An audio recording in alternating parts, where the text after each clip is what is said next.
Hi everyone, I have a special video for you today. This video was a request from someone who asked me to make a video showing how I make the toothpaste that I use, and that there's also a recipe for in my recipe swap group.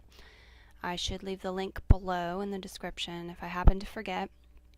As with any video, please remind me, let me know. I'm human, I make mistakes, and I will be glad to get it to you. So this toothpaste is fluoride free. For everyone who doesn't know, fluoride is a poison. We do not need it to have healthy teeth.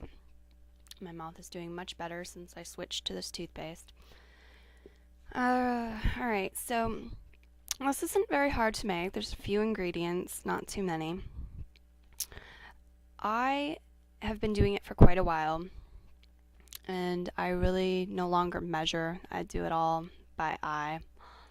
But I will tell you the measurements anyway, of course. And I also do it in this tiny container because it is perfect. I'll put the mic down and show you.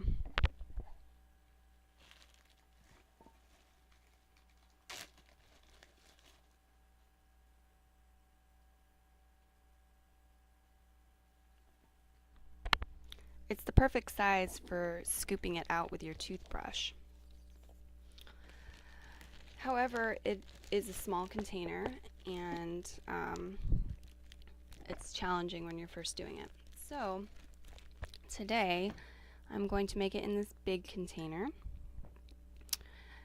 If I had a container, a canning jar that was about half this size, I would have used that because I think that would be great if you wanted to make up a batch like this size, and then you could just spoon it into a smaller jar. That would work really well. But alas, I don't, so I'll be using this. And I like to stir it around with one of these skewers because I find that it works really well. You can use a spoon though, you'll just have to scrape it off every now and then. Okay, so to get started, also on fluoride, before I do, fluoride calcifies your penile gland, and for anybody who's heard that, doesn't know what that means, your penile gland is in the middle of your head, and it's a gland that's supposed to be soft, squishy, kind of looks like a raisin or something, a prune, something like that. And there's membranes. It's designed soft for a reason. And what fluoride does is it hardens it up, and it limits its ability to have flow coming in and out of it. So yes, calcified means hardening, and that is your penile gland. So if you're using fluoride, or you have been, even if you haven't, I recommend that you look into that some more, about the penile gland and what it does and what fluoride does to it, because it's horrible. So, okay, back to the toothpaste. Ingredients. I'm going to use equal parts of xylitol, coconut oil, and baking soda. Xylitol is a low glycemic index sweetener that does not hurt your teeth. In fact, it's actually good for your teeth. You can find this at a lot of co-ops and health food stores in the bulk section. Also, obviously, there's some containers of it prepackaged already. So, I'm not sure if you can see me or not. I'll move the camera down.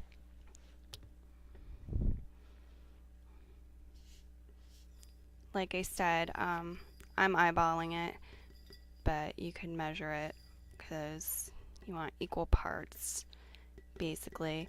I mean, nothing's going to explode or nothing bad's going to happen really if you get a little more of one thing than the other. So you can kind of modify it to your taste if you want it sweeter or less sweet or whatnot. Okay. There's the xylitol. And coconut oil, for everyone who doesn't know, is not like other oils in that when you get it, it is not liquid. It is a...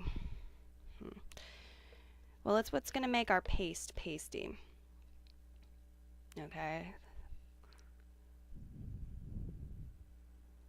If it gets exposed to high heat, it will turn to liquid, and then you can refrigerate it to get it back to this consistency.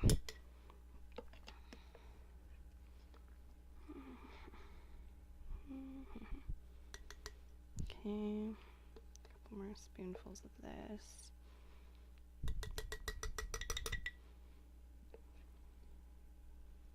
There we go. I apologize you can't see it, but really you're not missing too much.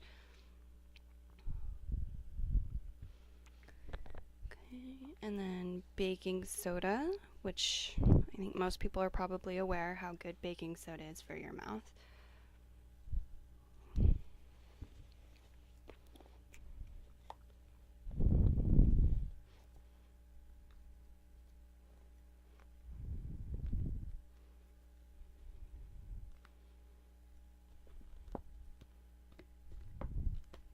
It's coming out pretty hard.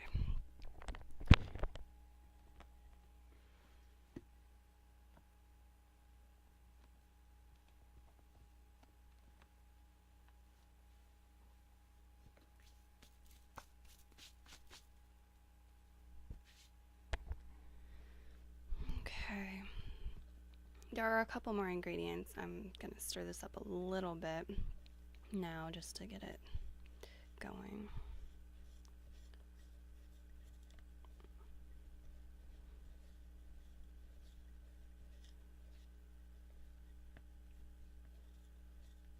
Okay.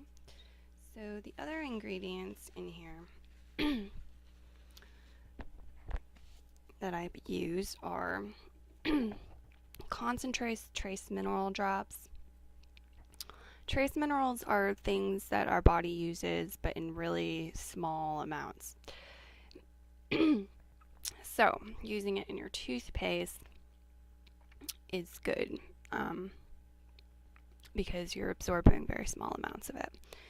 I'm not going to use very much of this, like 15 to 20 drops or 10 drops. It's optional, so you don't have to use any of it. And there's probably other brands of it out there, but I like this one. It's certified vegan, gluten-free, kosher. See, I've got mine all taped up, so hopefully I can get it off. Okay, there we go. It's not really taped up. 1, 2, 3, 4, 5, 6, 7, 8, 9, 10, 11, 12, 13. There we go. 14, 15, 16, 17. Okay, and the last ingredient is peppermint. Peppermint extract, like you would find in the baking section of a grocery store. You want to get one that's just peppermint though, or as close to just peppermint as possible without the additives and the alcohol and all that stuff. And certainly real peppermint extract as well, not imitation. If you get organic, then that's great, of course. I happen to be out of that, and I've been using this. I've used this before, so I know that it didn't hurt me any, but it is not food grade, so I'm not recommending that anybody do this. I'm just letting you know I have done it. It hasn't hurt me. This is what I'm doing this time because I'm out of the peppermint extract. I mean, that's what I'm using, peppermint extract. Or peppermint essential oil, excuse me. I'm out of the peppermint extract. So this is organic, and I'm going to use a few drops of this. You can use other extracts. Peppermint, I believe, is good for your gums, though. So I like to use peppermint, but if you wanted to combine something like anise or I don't know, however you want to do it, orange peppermint or something like that for flavor, that's cool. And you don't have to use the peppermint. You can make whatever flavored toothpaste you want with the extracts. It's just that peppermint is good for your gums. Okay, so that's all of the ingredients in here. And you just want to make sure it gets stirred around real good. And try it before you seal it up. This is 100% edible. Okay, you can swallow as much of this as you want. It's not going to hurt you. Well, I mean, there is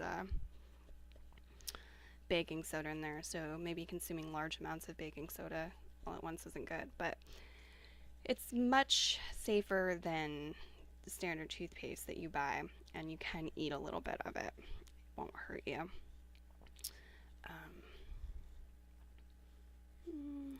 It takes a little while stirring it to get it all mixed in, I find. Even when you do it with a spoon, because like I said, it gets stuck in there and you have to push it back off. But it's definitely worth it. Like I said, my teeth have felt a lot better since then, and I'm thrilled with it. So you want to taste it, make sure that it's sweet enough for you, it's flavor enough for you, that it doesn't have too much baking soda in it that repulses you or whatever. Try it, make sure you like it. That's good. And of course you don't have to eat it. Wipe it on your teeth. Spit it out, not spit out.